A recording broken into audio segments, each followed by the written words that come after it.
Dangerous waves yesterday along Lake Michigan are now in the rearview mirror, but residents who live along this street in St. Joseph are concerned about erosion happening down below. The city of St. Joseph as well as CSX are both aware of the issue that exists here. The railroad company has no plans to make repairs. CSX says it's very closely monitoring the situation and is working with public officials to determine if or when repairs will take place. This pedestrian area is pretty much fully covered in water, and even their pedestrian access bridge over here is closed off due to all of this water. There are also a lot of sandbags that students and faculty laid off last night. A shooting happened here at the West Jefferson Apartments in Mishawaka last night. I'm Caroline Torie with the latest on the investigation coming up that left one person injured and the suspect is still on the run. Police are now entering hour 9 of the search, trying to find whoever is responsible. The shooting took place in this parking lot along Liberty Drive in Mishawaka. You see here shattered glass from at least one car window. Local law enforcement says this new law acknowledges just how little it takes to kill someone.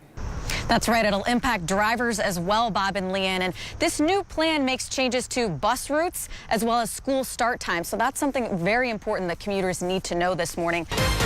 A hiker spending more than a week missing in the woods. The 40-year-old said he had no supplies and the only way he survived was by eating berries and bees. That's right, he killed and ate bees. Kristen, I'm hearing from dispatchers, specifically the area where I-94 and US 12 meet. There have been multiple slide-offs this morning. Luckily, there haven't been any injury accidents, but that is a very specific area that you should avoid or be aware of to slow down. This corn and a lot of other corn in our area isn't growing as tall as it should thanks to hot, dry conditions. I'm Caroline Torie in Marshall County, and I'll tell you what one local farmer is saying about its impact. Be sure to share this information with your friends and family if they are planning to come to the beach today. Knowing how important it is to stay out of the water today could potentially even save their life. So we're continuing to monitor this developing situation, and we'll bring you any updates as soon as they come in. But now we're going to send it to WSBT 22's Bree Isom, who's live in Niles, who's monitoring the river situation up there. Bree. Breaking news this midday. Plans for an ICE detention facility in Elkhart County are no more. The private prison firm has just withdrawn its request for rezoning. A new ruling means you could start paying more on Amazon and eBay.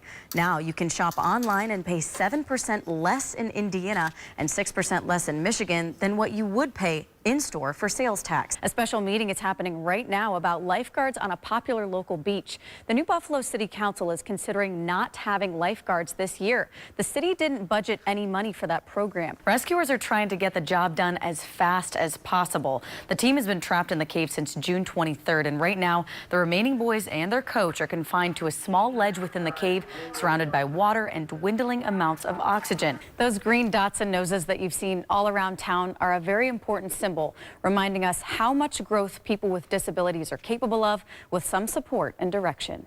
Do you like a little bit of healthy competition? Well, the Urban Adventure Games are back this Saturday. I'm Caroline Torie in South Bend, and I'll tell you everything you need to know ahead of the race day coming up. That's right, Bob and Leanne. So the registration ends tomorrow night at 11:59 p.m. and they want everybody to sign up. Ages 12 and up can participate, and it starts at the top of the Wayne Street parking garage where we are right now. And this is what people will be doing at the Urban Adventure Games today. This is one of the checkpoints. There will be no taxation without relaxation. Kona Ice is offering free shaved ice to people today. Live here in South Bend, I'm Caroline Torie, WSBT 22 News.